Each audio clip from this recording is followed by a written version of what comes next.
Hi FPL managers, welcome to another update on the channel. So guys, I know I said I was gonna make a points review video after the double game week 25, but guys, there's been some announcements in the Premier League world, and that makes our season so much more interesting. And I indeed made some moves just before the deadline that goes against what I had said in the previous video. I won't say it goes against it, but it's a move that I had proposed to make, but I ended up not making it. So right now, guys, we didn't activate the assistant manager chip. The rank is still 10k in the world. Super proud of myself for that. So guys, last game week I made a transfer rather for a player that I didn't think I was gonna try to own. So I brought in Ollie Watkins for Cody Gakpo, and at the moment it's paying off. I'm not gonna lie.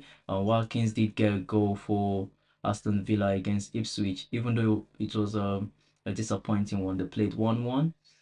So guys, ended up doing this against my will. My plan was actually to activate the assistant manager chip on Arne Slot or Unai Emery, and then moving forward, I was gonna probably swap coaches to another coach.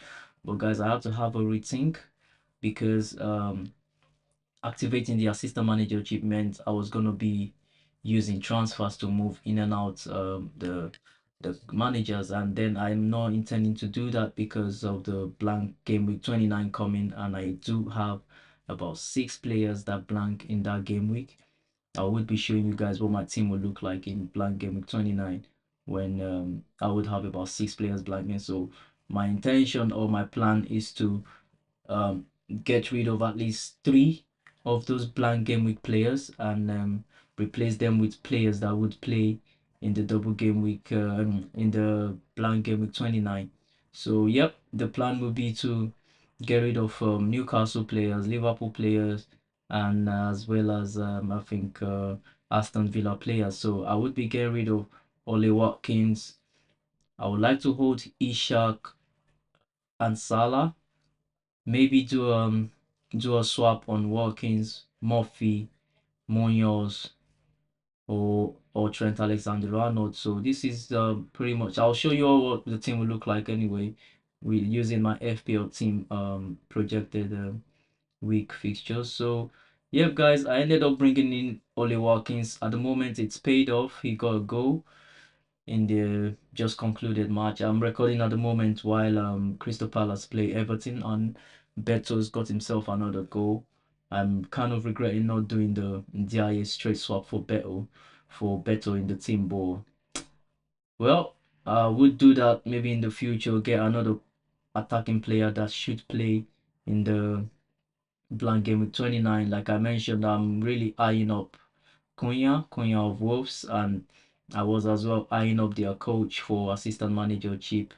But with how things went, I ended up doing the Watkins into my team just so I could be able to have 3 players playing in the double game week. I couldn't afford to have 3 Liverpool because and then have another Villa player, so that would be 4 players in the double game week, and that could mean having 7 players that blank in the 29. So I sort of avoided that, and the news update about Cody Gakpo's injury sort of made it easier for me to do the swap from Gakpo to Watkins. So Watkins is in the team now. I might hold him for his next game against Liverpool, maybe even Chelsea, or I would do him to a player that would play in game week 29. Like I mentioned, I've got Cunha in mind. I might even go for Erling Haaland as things stand. I'm very not impressed with Cole Palmer, even though his fixture's done for the best right now. I'm very not impressed with him. I could easily do a Cole Palmer and try to own Erling Haaland for double game week blank game week 29. So guys, with that being said, I'm just gonna show you what the season projection is looking like. So we have a double game week 32 now announced for Newcastle and Crystal Palace, which has changed a lot of our chip strategy, especially my one. So guys, I've got this fixture table, So the projection now is there would be a double game week 32, and we're still gonna probably have a double game week 33. So guys, 2 double game weeks to look forward to, another double, even though it's not been announced. I feel this is how the season could pattern out, and my plan right now would be to navigate through game week 29, try get players that would play in that blank game week, so I do not have to expend any cheap strategy, and then I might be wildcarding in 30 or 31 and try and have players that would be playing in 32, 33, which the 32 we already know is Newcastle with Crystal Palace players, double game week. And then you want to have players that will also double in 33. So try balance the team up. It's a big double game week, and I think that's a very good time to bench boost. Otherwise, you've probably lost out on that window. So, and then there's a big blank in 34, and that time I'll be looking to free hits. So that's 2 chips out of the way. Wild card, free hits out of the way by game week 34, and I will still be left with wild card, free hits by 34, and I'll be left with a bench boost, and I'm looking to play the bench boost by the big double game with 33. So it's really following up each other. So wild card in 30, 31, and in 32 I have a team anyway for 32, and by 33 I am bench boosting. So wild card by 30, 31, bench boost by 33, and in game week 34 I'm free hitting, so that's 3 chips straight up out of the way. And then the last game weeks, which will be from 36 to 38, where we all know that there will be a couple of teams fighting for survival in the league.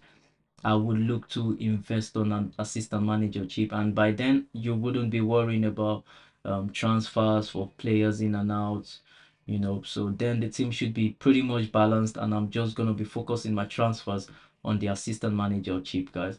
So yeah, this is the idea for now, and it's pretty much straightforward, and I'm gonna show you what my projected team for game week 32 looks like.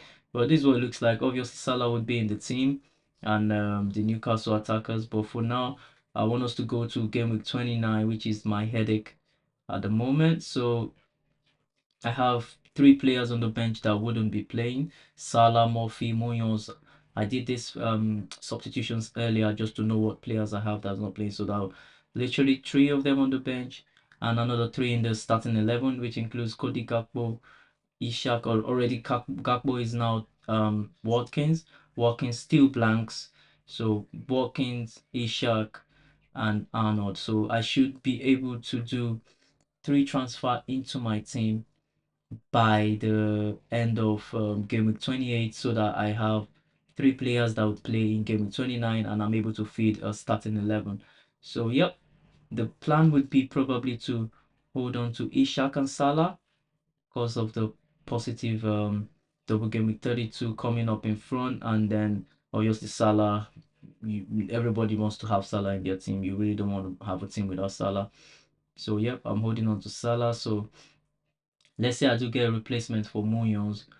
Ndiaye is there. He will be switching for another player that plays maybe Cunha or maybe even Beto. Right now, Beto just got a goal for Everton against Crystal Palace, so he is a good shout.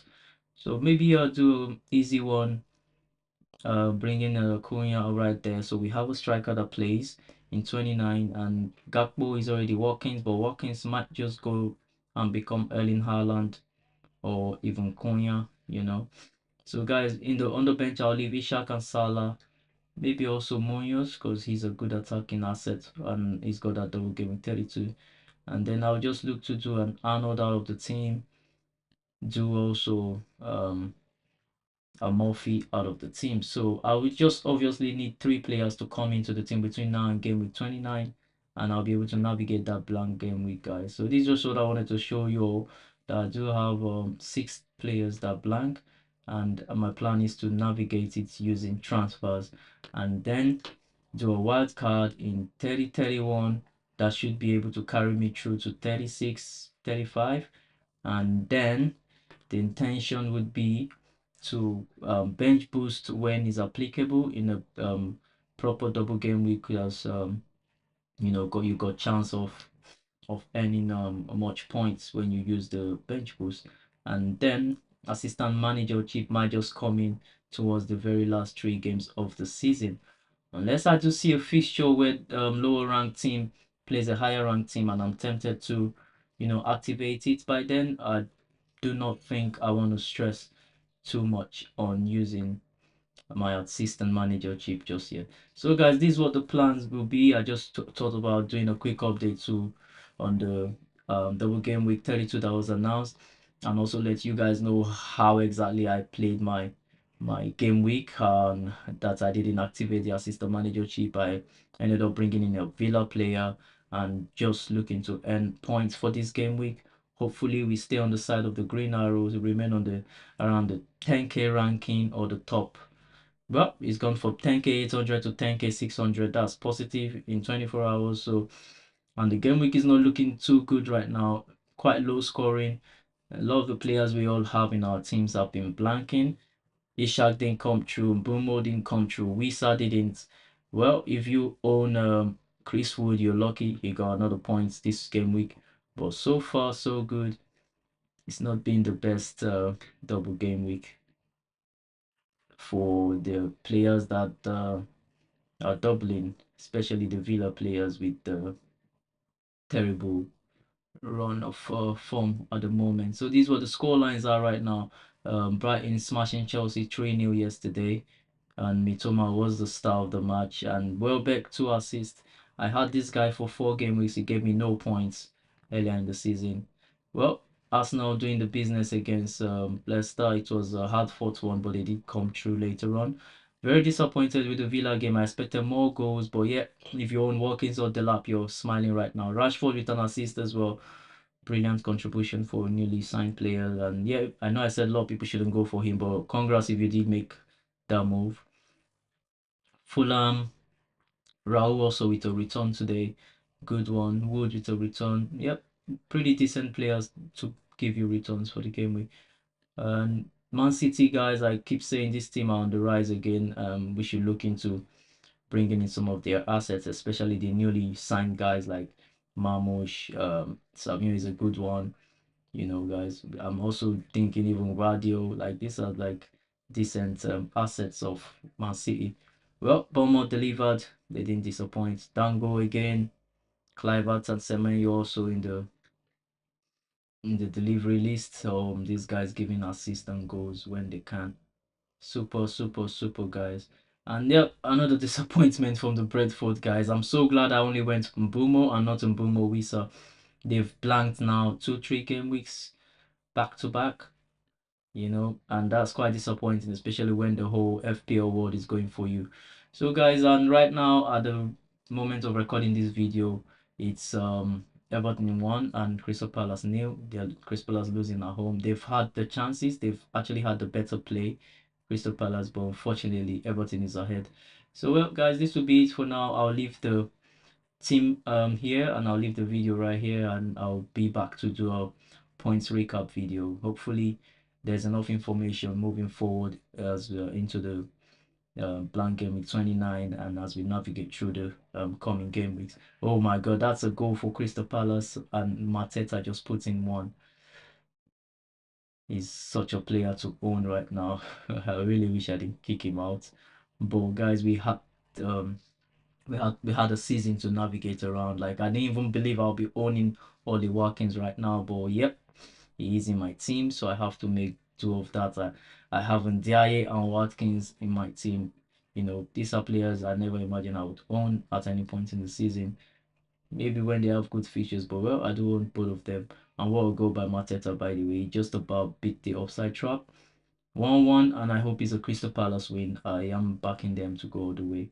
So guys, that'll be it for now for my game week plans and my strategy video into the season. So good luck everyone, till next time. Bye bye.